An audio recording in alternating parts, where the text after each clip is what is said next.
ओम शांति। 25 जुलाई 2024।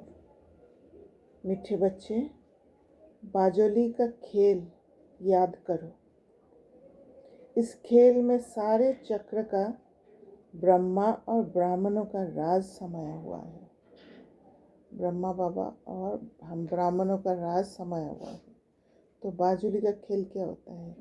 जो head to to ऐसे करके, हेड और टो एकदम टच होके फिर उल्टा होके चले जाते हैं, फिर हेड टू टो मिलके फिर उल्टा होके चले जाते हैं। माना यहाँ ब्राह्मण, हेड पे ब्राह्मण और टो शूद्र। तो ये जो हमारा वर्ण है, वो वर्ण में कैसे हम चक्र में क्रॉस होते हैं, वो बाजोली का खेल याद करने से पता चलता है। प्रश्न: संगम युग पर बाप से कौन सा वर्षा सभी बच्चों को प्राप्त होता है? उत्तर: ईश्वरीय बुद्धि का। ईश्वर में जो गुण है वह हमें वर्षे में देते हैं। हमारी बुद्धि हीरे जैसी पारस बन रही है। अभी हम ब्राह्मण बन बाप से बहुत भारी खजाना ले रहे हैं। सर्व गुणों से अपनी झोली भर रहे हैं। तो ये इसी समय ही हम ईश्वर से कनेक्ट होते हैं और फिर हमारी बुद्धि ईश्वर जैसे होता है, इसलिए ईश्वरीय बुद्धि। पत्थर बुद्धि से पारस बुद्धि बनता है, हीरे जैसा बनते हैं हम। ओम शांति। आज है सद्गुरुवार, बृहस्पतिवार। दिनों में भी कोई उत्तम दिन होता है। बृहस्पति का दिन पूछ कहते हैं ना। बृहस्पति अर्थात बृहस्पति डे पर स्कूल व कॉलेज में बैठते हैं। अभी तुम बच्चे जानते हो कि इस मनुष्य सृष्टि रूपी झाड़ का बीज रूप है बाप, और वह अकाल मूर्त है। अकाल मूर्त बाप के अकाल मूर्त बच्चे। कितना सहज है। मुश्किलात सिर्फ है याद की। याद से ही विक्रम विनाश होते हैं। तुम पतित से पावन होते हो। बाप समझाते हैं तुम बच्चों पर अविनाशी बेहद की दशा है। बेहद की दशा, हद की नहीं कि सिर्फ एक पार्ट का दशा है, एक समय का दशा है। बेहद की दशा है। एक होती है हद की दशा और दूसरी होती है बेहद की। बाप है वृक्षपति। वृक्ष से पहले पहले ब्राह्मण निकले। बाप कहते हैं मैं वृक्षपति सत्य चित आनंद स्वरूप है। फिर महिमा गाते हैं ज्ञान का सागर, शांति का सागर। तुम जानते हो सतयुग में देवी देवताएं सब शांति के पवित्रता के सागर हैं।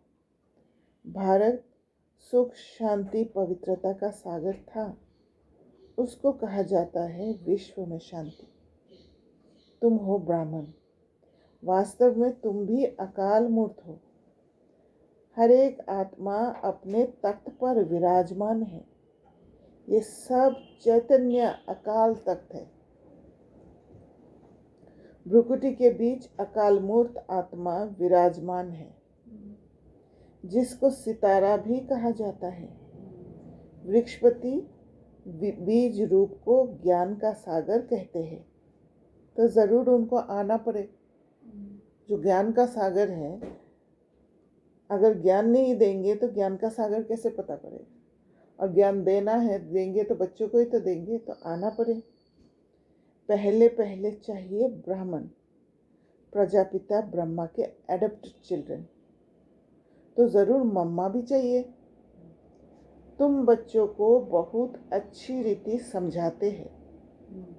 जैसे बाजोली खेलते हैं ना, उसको भी अर्थ समझाया है।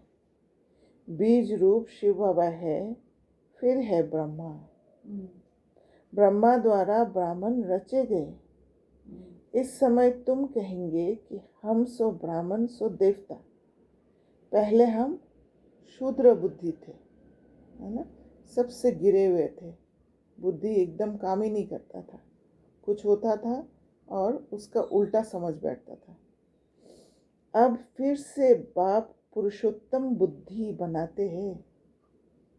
पुरुष उत्तम माना आत्मा का उत्तम स्टेज बनाते हैं। हीरे जैसी पारस बुद्धि बनाते हैं। ये बाजोली का राज भी समझाते हैं। शिव बाबा भी हैं।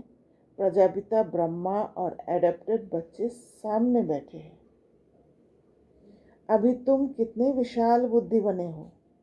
ब्राह्मण सो फिर देवता बनेंगे।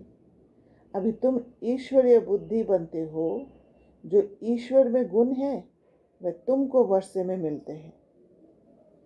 समझाते समय ये भूलो मत, बाप ज्ञान का सागर है नंबर 1। उनको ज्ञानेश्वर कहा जाता है। ज्ञान सुनाने वाला ईश्वर। ज्ञानेश्वर माना ज्ञान सुनाने वाला ईश्वर। ज्ञान से होती है सद्गति। पतितों को पावन बनाते हैं ज्ञान और योग से। भारत का प्राचीन राजयोग मशहूर है क्योंकि आयरन एज से गोल्डन एज बना था।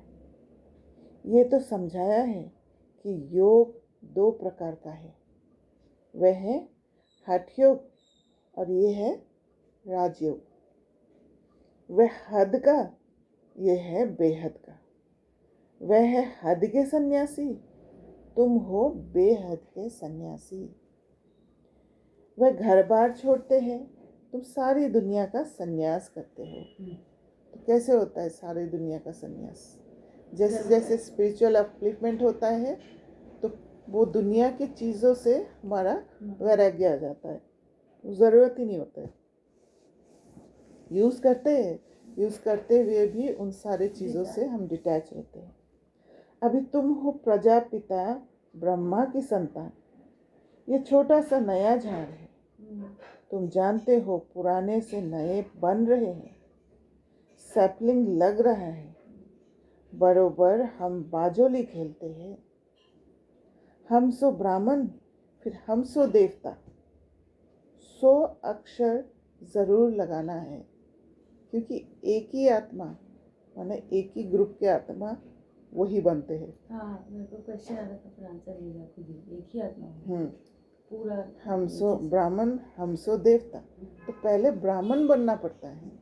तो ब्राह्मण बनना, खुद को प्यूरिफाई करना, फिर जाके देवता बनते हैं। क्योंकि जितना प्यूरिफिकेशन होगा बुद्धि का, मन का, उतना आप ज्ञान को ठहरा पाएंगे। इसलिए बाबा कहते हैं कि सोने का बर्तन में ही शेरनी की दूध ठहर सकती है।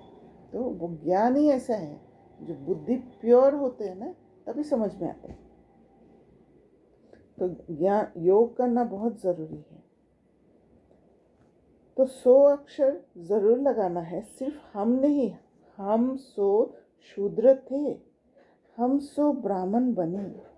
ये बाजोली बिल्कुल भूलनी नहीं चाहिए क्योंकि ये बाजोली जब याद रहेगा कि हम ही सबसे ज़्यादा गिरे थे और हम ही सबसे ज़्यादा टॉप में गए हैं, जब ये ध्यान रहेगा तो हमें हमारे अंदर एक्सेप्टेंस होगा कि जब हम गिरे हैं तो गिरने वाला जो गिरे हुए जो संस्कार है वो हमारे अंदर ही है। तो हमें आश्चर्य नहीं होगा कि हमारे अंदर ये कहाँ से आया है, या गिल्ट नहीं होगा, सेल्फ क्रिटिसिज्म नहीं आएगा।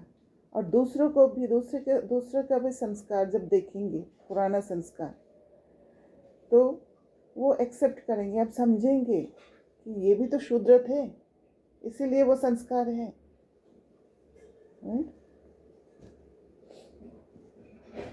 ये तो बिल्कुल सहज है। छोटे छोटे बच्चे भी समझा सकते हैं हम 84 जन्म कैसे लेते हैं, सीढ़ी कैसे उतरे हैं, फिर ब्राह्मण बन चढ़ते हैं, ब्राह्मण से देवता बनते हैं। अभी ब्राह्मण बन बहुत भारी खजाना ले रहे हैं, झोली भर रहे हैं। ज्ञान सागर कोई शंकर को नहीं कहा जाता है, वह झोली नहीं भरते हैं। ये तो चित्रकारों ने बना दिया है। शंकर की बात है नहीं। ये विष्णु और ब्रह्मा यहाँ के हैं।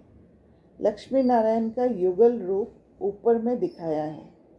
यह है इनका ब्रह्मा का अंतिम जन्म। पहले पहले ये विष्णु था, फिर 84 जन्मों के बाद ये ब्रह्मा बना है। इनका नाम मैंने ब्रह्मा रखा है। इसलिए दिखाते हैं ब्रह्मा से विष्णु, जो ब्रह्मा के नाभि से विष्णु, विष्णु के नाभि से ब्रह्मा, ऐसे दिखाते हैं। सबका नाम बदल दिया क्योंकि सन्यास किया ना। शूद्र से ब्राह्मण बने तो नाम बदल लिया। बाप ने बहुत रमणीक नाम रखे हैं। तो अब तुम समझते हो, देखते हो वृक्षपति इस रथ पर बैठा है। उनका ये अकाल तख्त है, इनका भी है।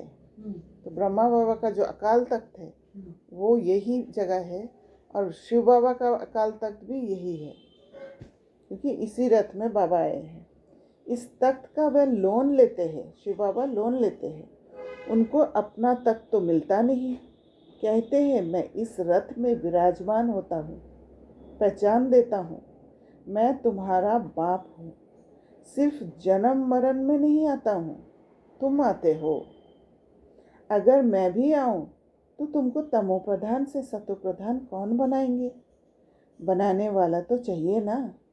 इसलिए ही मेरा ऐसा पाठ है। मुझे बुलाते भी हो, हे पतित पावन आओ। निराकार शिव बाबा को आत्माएं पुकारती हैं, क्योंकि आत्माओं को दुख है ना, दुखी होते हैं तो पुकारते हैं। भारतवासी आत्माएं खास बुलाती है कि आकर पतितों को पावन बनाओ। सतयुग में तुम बहुत पवित्र सुखी थे, कभी भी पुकारते नहीं थे। तो बाप खुद कहते हैं तुमको सुखी बनाकर मैं फिर वानप्रस्थ में बैठ जाता हूँ। शिव बाबा कभी वहाँ मेरी दरकार ही नहीं। सतयुग में बाबा की दरकार नहीं। भक्ति मार्ग में मेरा पाठ है, शिव बाबा का पाठ, क्योंकि साक्षात्कार कराते हैं। फिर मेरा पाठ आधा कल्प नहीं। ये तो बिल्कुल सहज है, इसमें किसका प्रश्न उठ नहीं सकता। गायन भी है, दुख में सिमरन सब करे, सुख में करे ना कोई। सतयुग त्रेता में भक्ति मार्ग होता ही नहीं, ज्ञान मार्ग भी नहीं कहेंगे। ज्ञान तो मिलता ही है संगम पर, जिससे तुम 21 जन्म प्रारब्ध पाते हो। तो बाबा कुर्बान जाते हैं 21 जन्म। नंबरवार पास होते हैं, फेल भी होते हैं। तुम्हारी ये युद्ध चल रही है, पढ़ाई है। पढ़ाई में कोई पास होता है, कोई फेल होते हैं। तुम देखते हो जिस रथ पर बाप विराजमान है वह तो जीत लेते हैं। फिर अनन्य बच्चे भी जीत पा लेते हैं। जैसे कुमार का है, फलानी है, ज़रूर जीत पाएंगे। तो फलानी में हम सब हैं। बहुतों को आप समान बनाती है। तो बच्चों को ये बुद्धि में रखना है, ये बाजुली है। छोटे बच्चे भी ये समझ सकते हैं, इसलिए बाबा कहते हैं बच्चों को भी सिखलाओ। अभी इससे क्या पता चलता है, बच्चों को भी सिखलाओ। छोटे बच्चे भी समझ सकते हैं। शरीर से ज़रूर बच्चे हैं पर आत्मा से बच्चे नहीं हैं, इसलिए छोटे बच्चे को भी सिखला सकते हैं। क्योंकि मैंने छोटा शरीर में कोई बच्चे को देखते हैं तो उनको झट से कह देते हो तो बच्चे है, उसको एक्सपीरियंस नहीं है, राइट। पर वो बाजुली खेलते खेलते आए हैं तो एक्सपीरियंस्ड है। तो बाबा कहते हैं नहीं होता है, स्वर्ग में तो ज़रूर आ जाएंगे।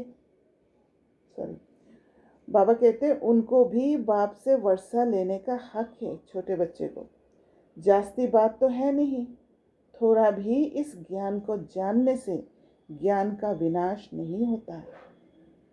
स्वर्ग में तो ज़रूर आ जाएंगे। जैसे क्राइस्ट का स्थापन किया हुआ क्रिश्चियन धर्म कितना बड़ा है। ये देवी देवता तो सबसे पहले और बड़ा धर्म है। जो 2 युग चलता है तो ज़रूर उनकी संख्या भी बड़ी होनी चाहिए। परंतु हिंदू कहला दिया है। कहते भी है 33 करोड़ देवता है, फिर हिंदू क्यों कहते हैं? माया ने बुद्धि को बिल्कुल ही मार डाला है। तो ये हाल हो गया है। बाप कहते हैं माया को जीतना कोई कठिन बात नहीं है। तुम हर कल्प जीत पाते हो। सेना हो ना, बाप मिला है इन विकारों रूपी रावण पर जीत पहनाने लिए। तुम पर अभी बृहस्पति की दशा है, भारत पर ही दशा आती है। अभी सभी पर राहु की दशा है। बाप वृक्षपति आते हैं तो भारत पर वृक्षपति की दशा बैठेगी। इसमें सब कुछ आ जाता है। तुम बच्चे जानते हो, हमको निरोगी काया मिलती है, वहाँ मृत्यु का नाम नहीं होता। अमरलोक है ना, ऐसे नहीं कहेंगे कि फलाना मरा, मरने का नाम नहीं। एक शरीर छोड़ दूसरा ले लेते हैं, माना वो आत्मा जिंदा है। आत्मा सिर्फ शरीर के बाहर ले जाते हैं और फिर दूसरे शरीर के अंदर आते हैं। शरीर लेने और छोड़ने पर खुशी ही रहती है, क्योंकि नया मिलता है।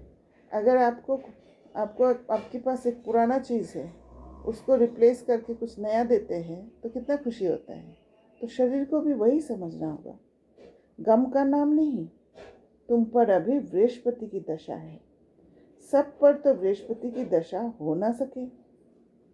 स्कूल में भी कोई पास होते हैं, कोई नापास होते हैं। ये भी पाठशाला है। तुम कहेंगे हम राजयोग सीखते हैं। सिखलाने वाला कौन है? बेहद का बाप। तो कितनी खुशी होनी चाहिए, इसमें कोई और बात नहीं। पवित्रता की है मुख्य बात। लिखा हुआ भी है, ये बच्चों, देह सहित देह के सब संबंध छोड़ मामेकम याद करो। ये गीता के अक्षर है। ये गीता एपिसोड चल रहा है, उसमें भी मनुष्य ने अग्रम बग्रम कर दिया है, क्योंकि समझ नहीं है, बुद्धि गिरे हुए हैं। तो बुद्धि गिरने के कारण, गीता के बातों को समझ नहीं पाने के कारण वो अग्रम बग्रम कर दिया है, उल्टा पुल्टा खुद की बुद्धि के हिसाब से उसको बना दिया है। आटे में नमक कुछ है। बात कितनी सहज है, जो बच्चा भी समझ जाए। फिर भी भूलते क्यों हो? भक्ति मार्ग में भी कहते थे बाबा आप आएंगे तो हम आपके ही बनेंगे, दूसरा ना कोई। हम आपके बन आपसे पूरा वर्षा लेंगे। बाप का बनते ही है वर्षा लेने लिए। कोई भी बाबा के पिता के घर में जन्म लेते हैं, क्यों लेते हैं? वर्षा मिलने के लिए। लौकिक बाप के बच्चे वर्षा लेते हैं, एडप्ट होते हैं, जानते हैं बाप से हमको क्या मिलेगा। तुम भी एडप्ट हुए हो, जानते हो हम बाप से विश्व की बादशाही बेहद का वर्षा लेंगे और कोई में ममत्व नहीं रखेंगे। समझो कोई का लौकिक बाप भी है, उनके पास क्या होगा? करके लाख डेढ़ होगा। ये बेहद का बाप तुमको बेहद का वर्षा देते हैं। तुम बच्चे आधा कल्प झूठी कथाएं सुनते आए हो, अब सच्ची कथा बाप से सुनते हो। तो ऐसे बाप को याद करना चाहिए, ध्यान से सुनना चाहिए। हम सो का अर्थ भी समझाना है। वह तो कह देते आत्मा सो परमात्मा। ये 84 जन्मों की कहानी तो कोई बता ना सके। आत्मा कभी परमात्मा नहीं हो सकता है। आत्मा का रोल ही है इस सृष्टि चक्र में बाजुली खेलने का। बाप के लिए कहते हैं कुत्ते बिल्ली सब में है। बाप की ग्लानि करते हैं ना, तो खुद इस सृष्टि में है, इसलिए बाप शिव बाबा को इस सृष्टि के हर चीज़ में ले आते हैं। ये भी ड्रामा में नूंद है। कोई पर दोष नहीं रखते हैं, ड्रामा ही ऐसे बना हुआ है। तुमको जो ज्ञान से देवता बनाते हैं, तुम फिर उनको ही गालियाँ देने लग पड़ते हो। तुम ऐसे बाजुली खेलते हो, ये ड्रामा भी बना हुआ है। मैं फिर आकर तुम पर भी उपकार करता हूँ। जानता हूँ तुम्हारा भी दोष नहीं है, ये खेल है। कहानी तुमको समझाता हूँ, ये है सच्ची सच्ची कथा जिससे तुम देवता बनते हो। तो कोई भी रावण के हाथ में फंस जाते हैं, बुद्धि भटक जाती है और कुछ उल्टा काम कर लेते हैं, उसके लिए भी हमें समझना चाहिए कि क्यों भटक गए, है ना। उनका कोई दोष नहीं है, ड्रामा में है। सिर्फ उसको ड्रामा बोलकर, उसको फुल स्टॉप लगाकर उसको उसका उपकार भी करना है, उसको छुड़ाना है उससे। ये खुद के साथ भी करना है। खुद के साथ भी करना है, डेफिनेटली। भक्ति मार्ग में फिर ढेर कथाएं बना दी है। एम ऑब्जेक्ट कुछ भी नहीं है, वह सब है गिरने के लिए। उस पाठशाला में विद्या पढ़ाते हैं, फिर भी शरीर निर्वाह लिए एम है ना। पंडित मतलब नौकरी करने के लिए, शरीर के लिए जो भी ज़रूरत है उसके लिए पढ़ाई करते हैं, लौकिक पढ़ाई। उसका एक एम होता है कि मुझे एक डिग्री प्राप्त करना है, फिर मुझे नौकरी लगेगा, फिर मैं शरीर निर्वाह अर्थ में कमाऊँगा, है ना। तो उसका कोई एम होता है। पंडित लोग पर भक्ति के लिए कोई एम नहीं होता है। पंडित लोग अपने शरीर निर्वाह लिए बैठ कथा सुनाते हैं। कैसे? लोग उनके आगे पैसे रखते जाते हैं, कमाई होता है उस पंडित का भी। प्राप्ति कुछ भी नहीं, तुमको तो अभी ज्ञान रतन मिलते हैं, हमारा प्राप्ति है जिससे तुम नई दुनिया के मालिक बनते हो। हम ट्रांसफॉर्म करते हैं खुद को उस ज्ञान से। वहाँ हर चीज़ नई मिलेगी, नई दुनिया में सब कुछ नया होगा। हीरे जवाहर आदि सब नए होंगे। अब बाप कहते हैं और सब बातें तुम छोड़ बाजोली याद करो। तो बार बार बाजोली को याद करो। जैसे बाबा कहते हैं सृष्टि चक्र को फिराओ, है ना। सत्युग त्रेता द्वापर कलयुग, है ना। तो सत्युग त्रेता द्वापर कलयुग जब सृष्टि चक्र को संगम हुआ, फिर इसको जब फिराते हैं, वो ऐसे नहीं है कि भक्ति की तरह मंत्र की तरह फिराओ। उसको समझना है कि मैं ऐसे ऐसे पार्ट बजाते बजाते आई हूँ।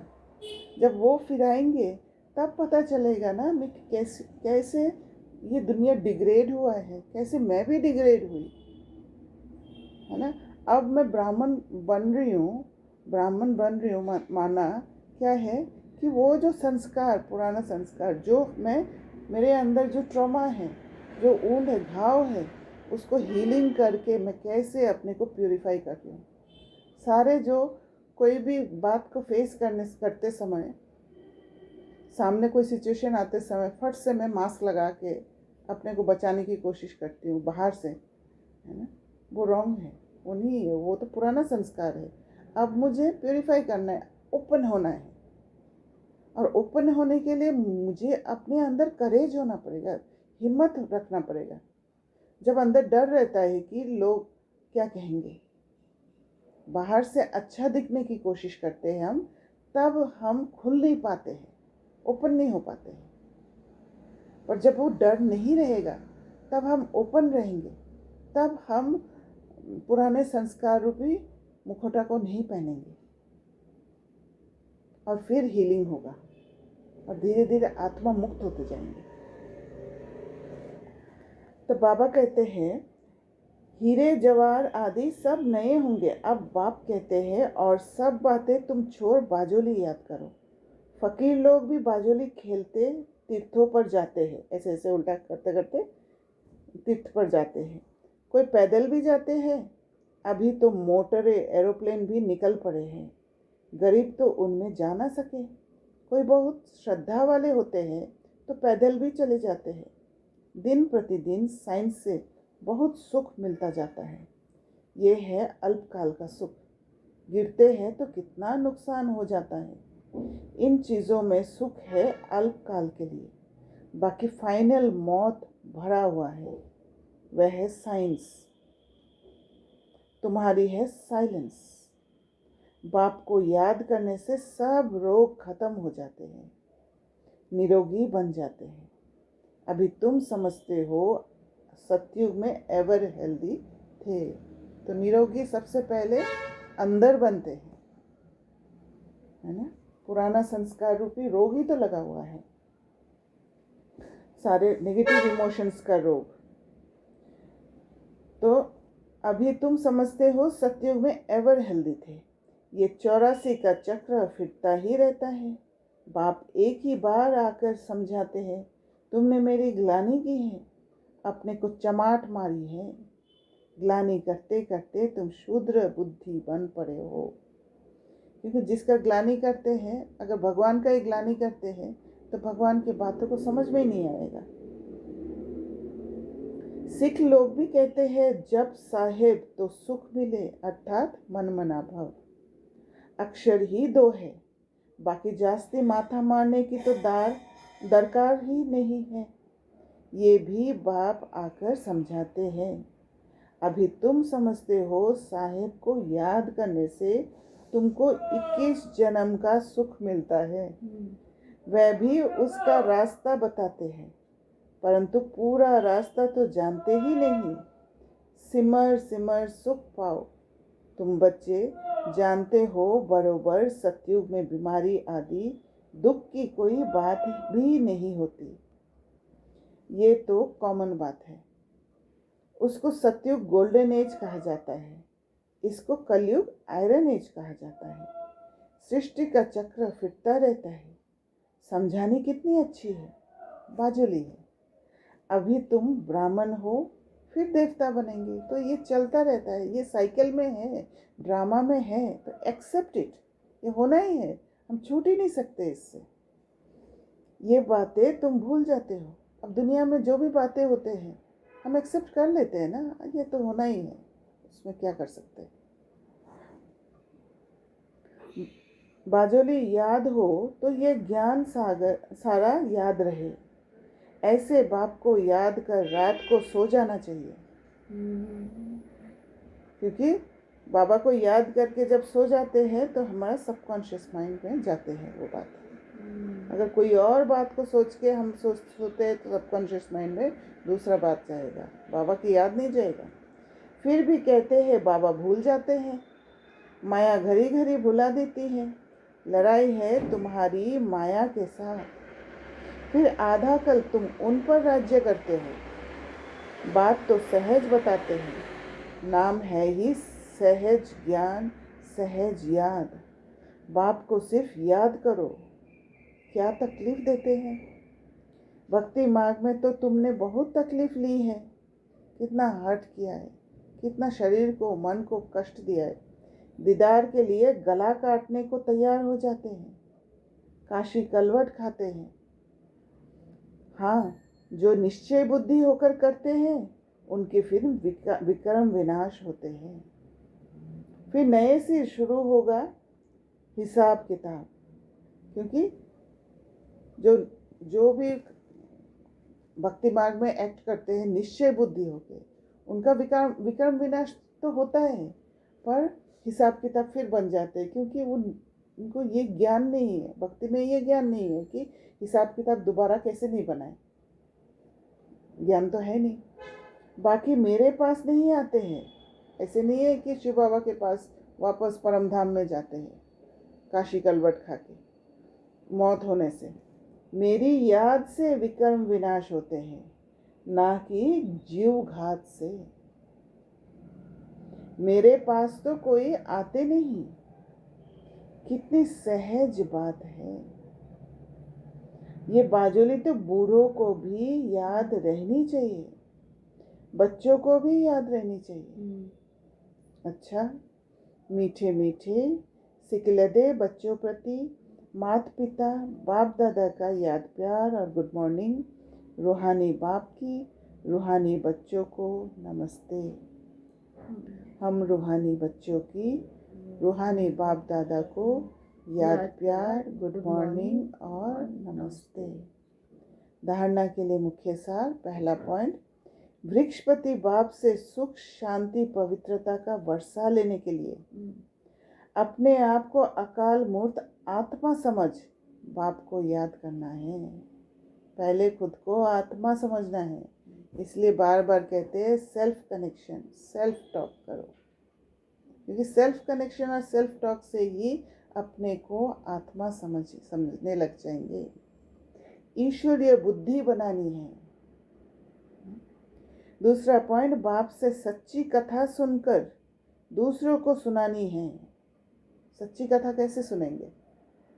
बाबा जो मुरली में कहना चाहते हैं, मुरली के पीछे जो बातें इंक्रिप्टेड है उसको समझना ही सच्ची कथा सुनना। उसका जो मेन समझ है वो समझ लेना है। मायाजीत बनने के लिए आप समान बनाने की सेवा करनी है। बुद्धि में रहे हम कल्प कल्प के विजयी हैं, बाप हमारे साथ है। वरदान, निर्बल से बलवान बन, असंभव को संभव करने वाली हिम्मतवान आत्मा भव। सबसे पहले निर्बल से बलवान बनना पड़ेगा, है ना। जो निर्बलता वाले कार्य हम करते हैं वहाँ पर ताकत जमा करना है, बलवान बनना है, अपने को ट्रांसफॉर्म करके। तब हम असंभव को संभव कर सकते हैं। जो दुनिया वाले सोचते हैं कि ये तो असंभव है, असंभव को संभव कर सकते हैं। तब आप हिम्मतवान आत्मा बन सकते हो। तो ये वरदान मिला हुआ है, खाली आपको स्टेप्स उठाना है। स्टेप्स उठाते ही वो फलीभूत हो जाएगा। तो बाबा कहते हैं हिम्मते बच्चे मददे बाप। इस वरदान के आधार पर हिम्मत का पहला दृढ़ संकल्प किया कि हमें पवित्र बनना ही है। और बाप ने पदम गुना मदद दी कि आप आत्माएं अनादि आदि पवित्र हो, अनेक बार पवित्र बनी हो और बनती रहेगी। अनेक बार की स्मृति से समर्थ बन गए। तो बाबा ही तो बताए कि ये साइकिल बहुत बार आपने घुमाए, बाजुली खेला है, ये सारा कुछ बाबा ही स्मृति दिलाते हैं। और पवित्र भी हम ही बने हैं। तो अनेक बार जो कार्य हम करते हैं, अभी जैसे अनेक बार पुराना संस्कार को यूज़ किया है, तो कितने इजीली आ जाता है, कितना इजीली गुस्सा आ जाता है, कितना इजीली हम झूठ बोल देते हैं, क्योंकि अनेक बार किया। वैसे ही अनेक बार हम पवित्र बने हैं, इन सारे संस्कारों से छूटे हैं। ये भी स्मृति बाबा दिलाते हैं। निर्बल से इतने बलवान बन गए जो चैलेंज करते हो कि विश्व को भी पावन बनाकर ही दिखाएंगे। कितना ताकत आ जाता है अंदर में कि हम कर सकते हैं, वो निश्चय आ जाता है। जिसको ऋषि मुनि महान आत्माएं समझती है कि प्रवृत्ति में रहते पवित्र रहना मुश्किल है। कितना ताकत है आप सोचिए। जो प्रवृत्ति मार्ग में जो युगल है वो पवित्रता धारण करते हैं। एक साथ रहते हुए भी इतना पावर होते हैं उनमें कि पवित्र रहते हैं। अकेले रह के आप पवित्र रह सकते हो, पर जिस आत्मा के साथ आपका शारीरिक संबंध था, अपवित्रता था, फिर आप ये ज्ञान योग के पावर से आप फिर पवित्र रह पाते हो। उससे बड़ा ताकत नहीं हो सकता।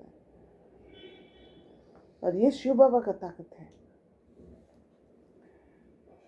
उसको तो बाबा कहते हैं जिसको ऋषि मुनि महान आत्माएं, इतना महान आत्माएं जो लोग उनको पूछते हैं, उनको महान समझते हैं, कि ऋषि मुनि महान आत्माएं समझती है कि प्रवृत्ति में रहते पवित्र रहना मुश्किल है। उनको लगता है मुश्किल है, तो इससे पता चलता है कि वो लोग वीक है। उनको मुश्किल लगता है, इसलिए वो घर बार छोड़ के जंगल में चले जाते हैं, है ना, क्योंकि कमज़ोर है। बाबा कहते हैं उसको आप अति सहज कहते हो, है ना। तो कितना हिम्मत है। स्लोगन, दृढ़ संकल्प करना ही व्रत लेना है। सच्चे भक्त कभी व्रत को तोड़ते नहीं हैं। दृढ़ संकल्प क्या है? दृढ़ संकल्प लेना माना सेल्फ डिसिप्लिन में आने का प्रण लेना। तो भक्ति में भक्त क्या करते हैं? सेल्फ डिसिप्लिन में आने की कोशिश करते हैं, और वो सेल्फ डिसिप्लिन ही ताकत देता है ज्ञान में आने के लिए। तो इसलिए बाबा कहते हैं दृढ़ संकल्प करना ही व्रत लेना है। सच्चे भक्त कभी व्रत को तोड़ते नहीं हैं। अच्छा, ओम शांति।